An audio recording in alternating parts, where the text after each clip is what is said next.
When I book flights, I go for the cheapest. Yeah, I just Google it, and there's no particular website I'm loyal to. I don't like those ones that have like a million pop-ups where they go, oh, we're just checking, 10,000 different sites for you now. I think frequent flyers are kind of a bit of a scam, and I don't really use them, so I don't have loyalty to one particular airline. You never really travel in your own country that much, nobody does. But also Australia's really expensive, it's really expensive to travel here. I mean, Asia is very well set up for tourism, I think. It's cheap, it's easy. It's also exciting for a Westerner because it's quite different. You really know you're somewhere different when you get off the plane in Bangkok or Manila.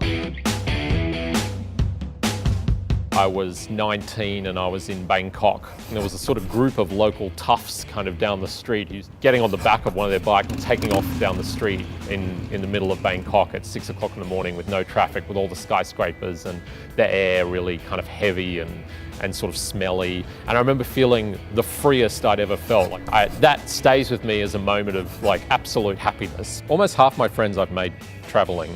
You can be very permissive in your making of friends when you're traveling, because you're kind of lonely sometimes, particularly if you're traveling on your own, obviously.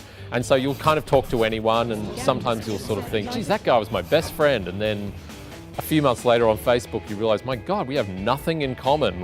So authentic experience has never mattered to us as much as it does now, because my theory goes that so much of our life is lived virtually and can be faked. The way that social media and the internet has made communicating while you're away way too easy, to the point that it feels like you never really left.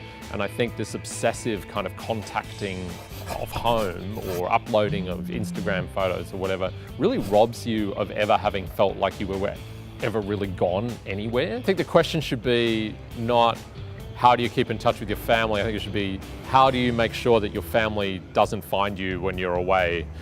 You're in Rome, you're at the Colosseum, stop worrying about your emails for a moment.